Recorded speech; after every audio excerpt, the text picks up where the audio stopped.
Good evening, and let me express my deep honor and pleasure at being here.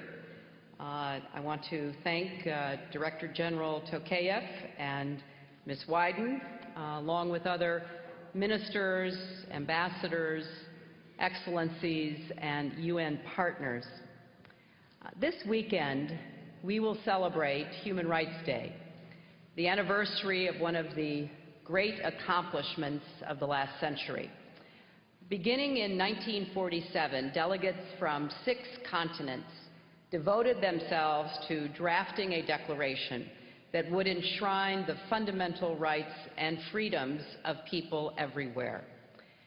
In the aftermath of World War II, many nations pressed for a statement of this kind to help ensure that we would prevent future atrocities and protect the inherent humanity and dignity of all people. And so the delegates went to work. They discussed, they wrote, they revisited, revised, rewrote for thousands of hours. And they incorporated suggestions and revisions from governments, organizations, and individuals around the world. At 3 o'clock in the morning on December 10th, 1948, after nearly 2 years of drafting and one last long night of debate, the President of the UN General Assembly called for a vote on the final text. 48 nations voted in favor, 8 abstained, none dissented, and the Universal Declaration of Human Rights was adopted. It proclaims a simple, powerful idea. All human beings are born free and equal in dignity and rights. And with the Declaration, it was made clear that rights are not conferred by government. They are the birthright of all people. It does not matter what country we live in, who our leaders are, or even who we are. Because we are human, we therefore have rights. And because we have rights, governments are bound to protect them. In the 63 years since the Declaration was adopted, many nations have made great progress in making human rights a human reality. Step by step, barriers that once prevented people from enjoying the full measure of liberty, the full experience of dignity, and the full benefits of humanity have fallen away. In many places, racist laws have been repealed.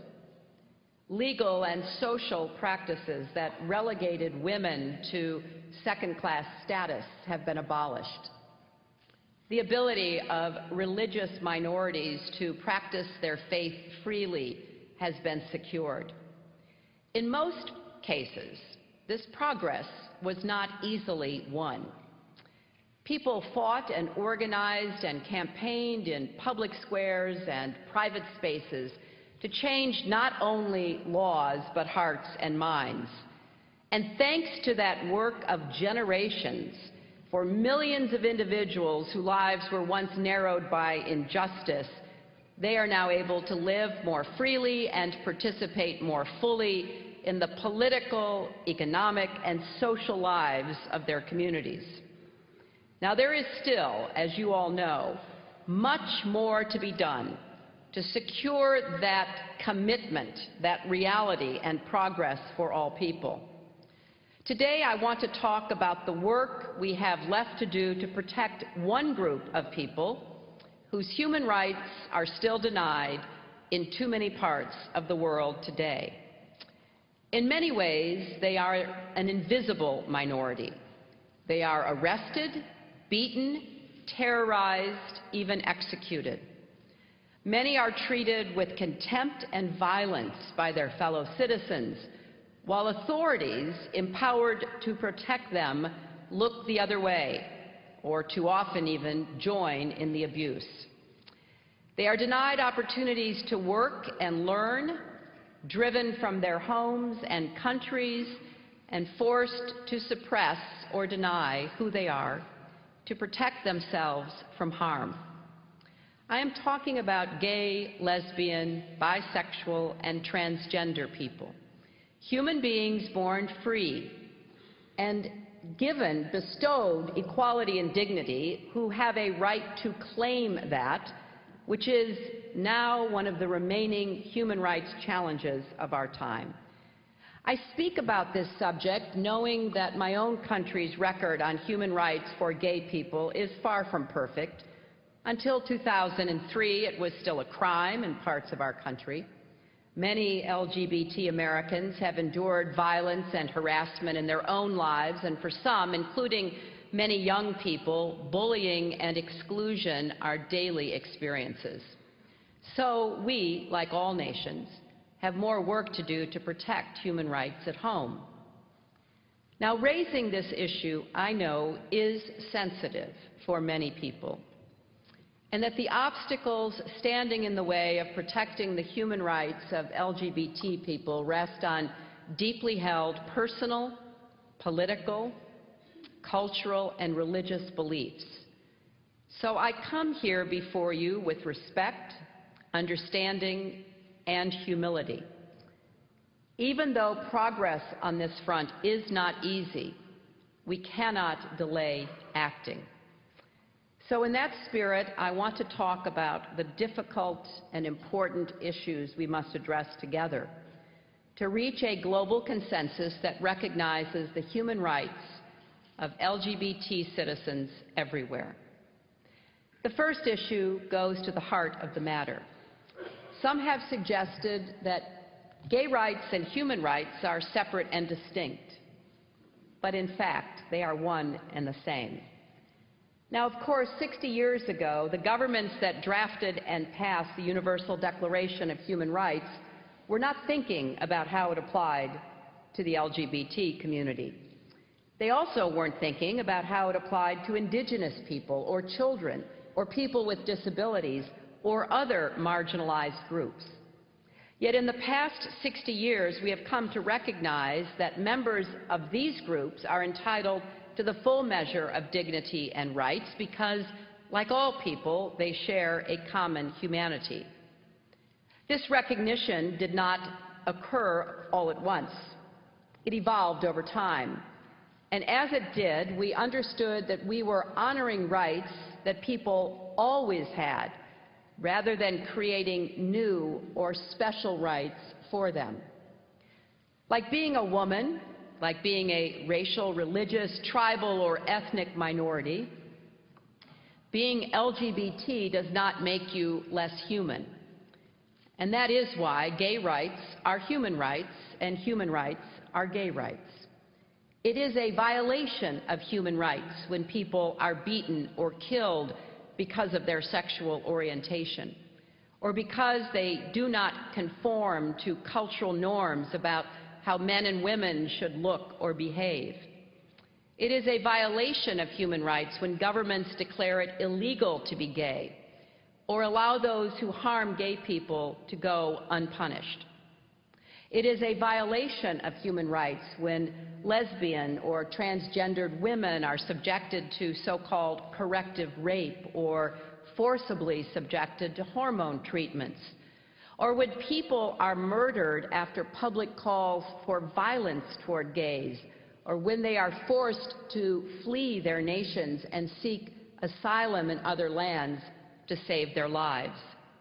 And it is a violation of human rights when life-saving care is withheld from people because they are gay, or equal access to justice is denied to people because they are gay, or public spaces are out of bounds to people because they are gay. No matter what we look like, where we come from, or who we are all equally entitled to our human rights and dignity. The second issue is the question of whether homosexuality arises from a particular part of the world. Some seem to believe it is a Western phenomenon, and therefore people outside the West have grounds to reject it. Well, in reality, gay people are born into and belong to every society in the world.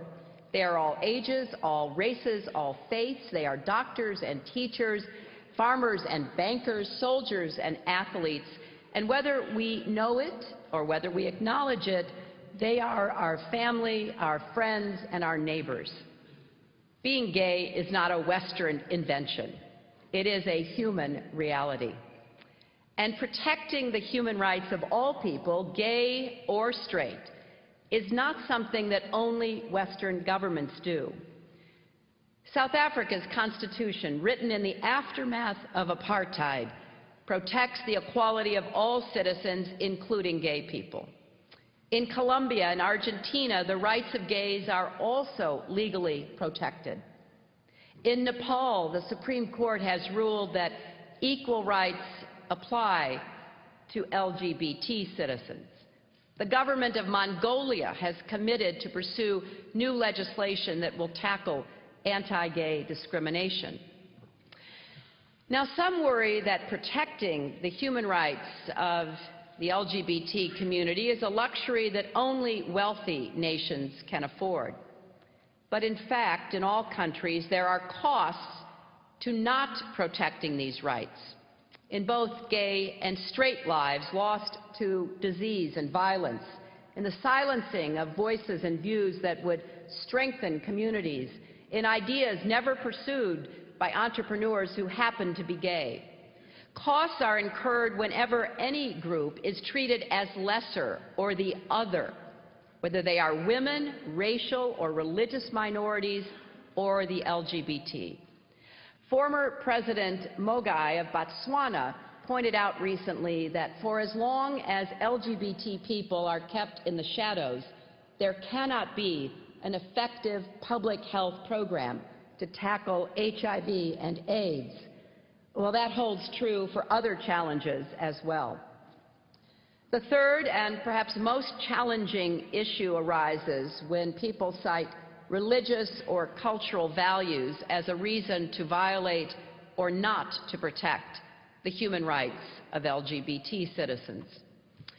This is not unlike the justification offered for violent practices toward women like honor killings, widow burning, or female genital mutilation. Some people still defend those practices as part of a cultural tradition, but violence toward women isn't cultural. It's criminal. Likewise with slavery, what was once justified as sanctioned by God is now properly reviled as an unconscionable violation of human rights. In each of these cases, we came to learn that no practice or tradition trumps the human rights that belong to all of us. And this holds true for inflicting violence on LGBT people, criminalizing their status or behavior, expelling them from their families and communities, or tacitly or explicitly accepting their killing. Of course, it bears noting that rarely are cultural and religious traditions and teachings actually in conflict with the protection of human rights. Indeed, our religion and our culture are sources of compassion and inspiration toward our fellow human beings. It was not only those who justified slavery who leaned on religion, it was also those who sought to abolish it. And let us keep in mind that our commitments to protect the freedom of religion and to defend the dignity of LGBT people emanate from a common source. For many of us, religious belief and practice is a vital source of meaning and identity and fundamental to who we are as people. And likewise, for most of us, the bonds of love and family that we forge are also vital sources of meaning and identity. And caring for others is an expression of what it means to be fully human. It is because the human experience is universal that human rights are universal and cut across all religions and cultures. The fourth issue is what history teaches us about how we make progress toward rights for all. Progress starts with honest discussion. Now, there are some who say and believe that all gay people are pedophiles, that homosexuality is a disease that can be caught or cured, or that gays recruit others to become gay. Well, these notions are simply not true. They are also unlikely to disappear if those who promote or accept them are dismissed out of hand rather than invited to share their fears and concerns. No one has ever abandoned a belief because he was forced to do so. Universal human rights include freedom of expression and freedom of belief, even if our words or beliefs denigrate the humanity of others. Yet while we are each free to believe whatever we choose, we cannot do whatever we choose, not in a world where we protect the human rights of all. Reaching understanding of these issues takes more than speech. It does take a conversation. In fact, it takes a constellation of conversations in places big and small, and it takes a willingness to see stark differences in belief as a reason to begin the conversation, not to avoid it. But progress comes from changes in laws. In many places, including my own country, legal protections have preceded, not followed, broader recognition of rights. Laws have a teaching effect. Laws that discriminate validate other kinds of discrimination. Laws that require equal protections reinforce the moral imperative of equality. And practically speaking, it is often the case that laws must change before fears about change dissipate. Many in my country thought that President Truman was making a grave error when he ordered the racial desegregation of our military. They argued that it would undermine unit cohesion. And it wasn't until he went ahead and did it that we saw how it strengthened our social fabric in ways even the supporters of the policy could not foresee. Likewise, some worried in my country that the repeal of Don't Ask, Don't Tell would have a negative effect on our armed forces. Now the Marine Corps Commandant, who was one of the strongest voices against the repeal, says that his concerns were unfounded and that the Marines have embraced the change. Finally, progress comes from being willing to walk a mile in someone else's shoes. We need to ask ourselves, how would it feel if it were a crime to love the person I love? How would it feel to be discriminated against for something about myself that I cannot change? This challenge applies to all of us as we reflect upon deeply held beliefs, as we work to embrace tolerance and respect for the dignity of all persons, and as we engage humbly with those with whom we disagree in the hope of creating greater understanding. A fifth and final question is how we do our part to bring the world to embrace human rights for all people, including LGBT people. Yes, LGBT people must help lead this effort, as so many of you are. Their knowledge and experiences are invaluable, and their courage inspirational. We know the names of brave LGBT activists who have literally given their lives for this cause, and there are many more whose names we will never know. But often those who are denied rights are least empowered to bring about the changes they seek. Acting alone, minorities can never achieve the majorities necessary for political change. So when any part of humanity is sidelined, the rest of us cannot sit on the sidelines. Every time a barrier to progress has fallen, it has taken a cooperative effort from those on both sides of the barrier. In the fight for women's rights, the support of men remains crucial. The fight for racial equality has relied on contributions from people of all races. Combating Islamophobia or anti-Semitism is a task for people of all faiths, and the same is true with this struggle for equality.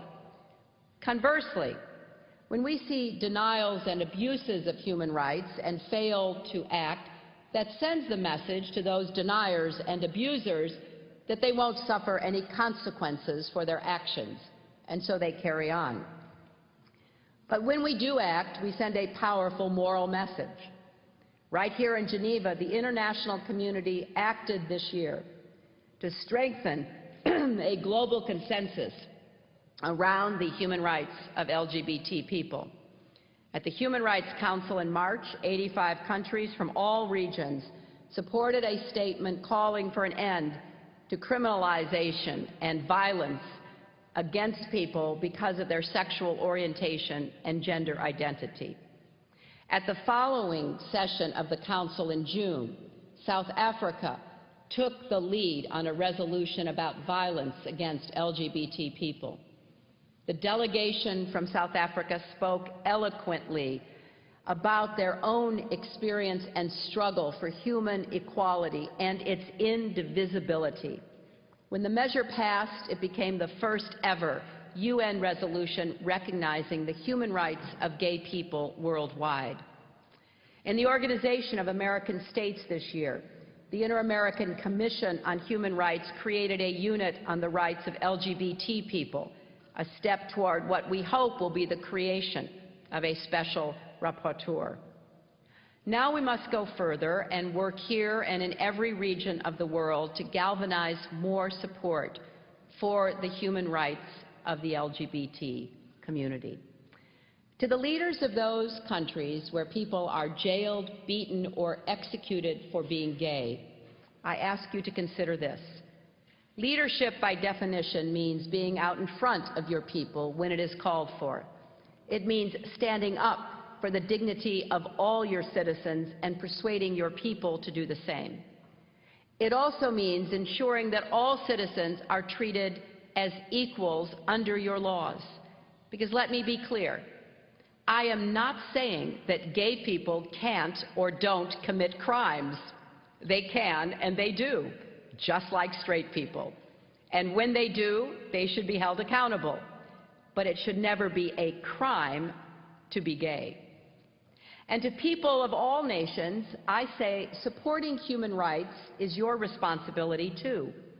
The lives of gay people are shaped not only by laws, but by the treatment they receive every day from their families, from their neighbors. Eleanor Roosevelt, who did so much to advance human rights worldwide, said that these rights begin in the small places close to home, the streets where people live, the schools they attend, the factories, farms, and offices where they work. These places are your domain. The actions you take, the ideals you advocate, can determine whether human rights flourish where you are. And finally, to LGBT men and women worldwide, let me say this. Wherever you live and whatever the circumstances of your life, whether you are connected to a network of support or feel isolated and vulnerable, please know that you are not alone. People around the globe are working hard to support you and to bring an end to the injustices and dangers you face.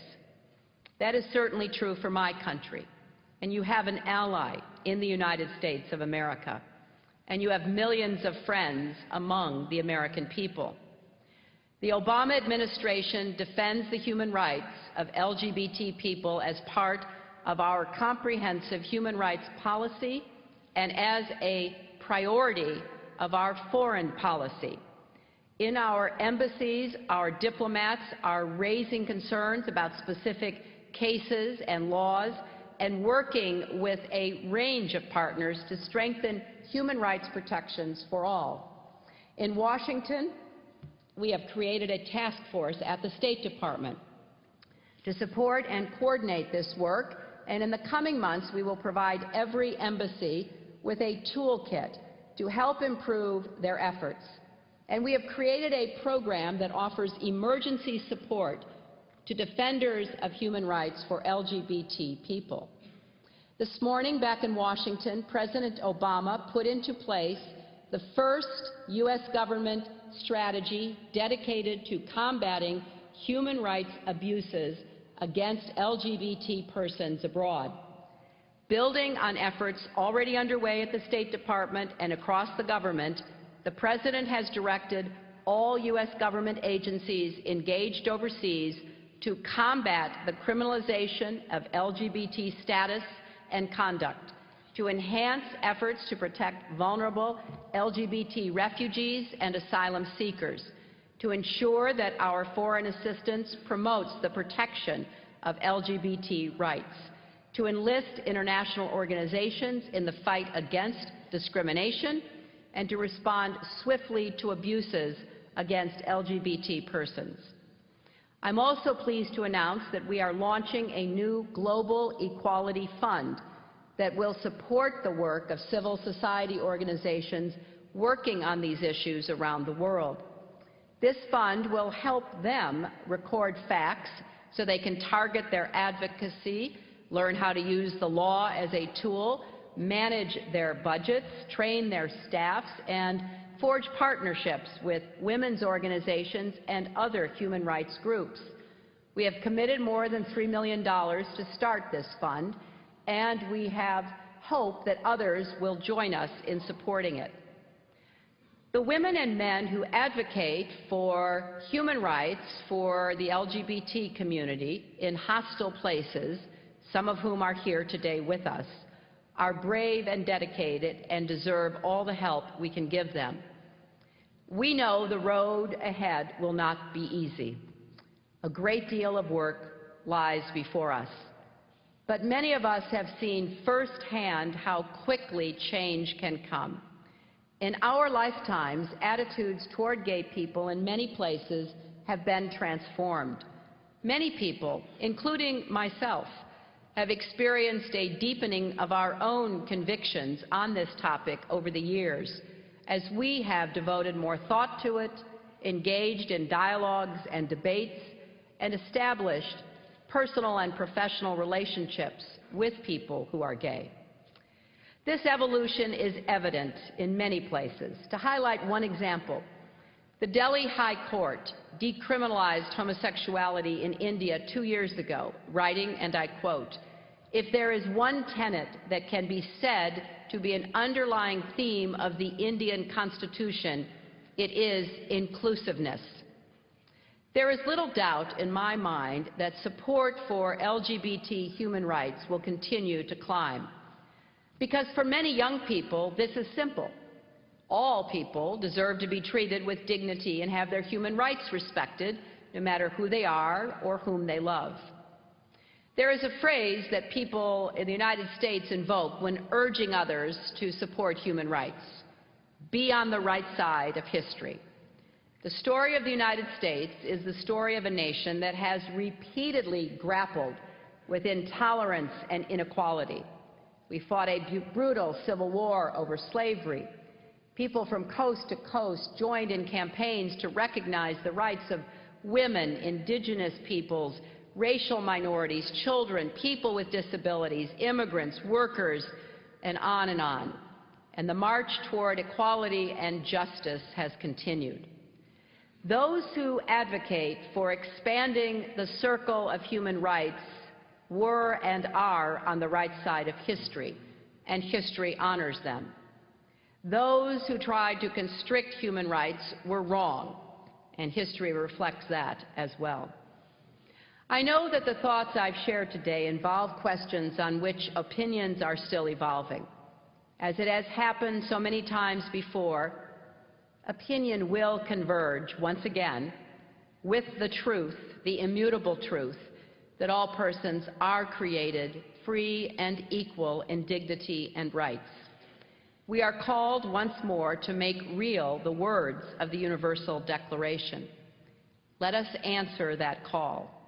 Let us be on the right side of history for our people, our nations, and future generations whose lives will be shaped by the work we do today. I come before you with great hope and confidence that no matter how long the road ahead, we will travel it successfully together. Thank you very much.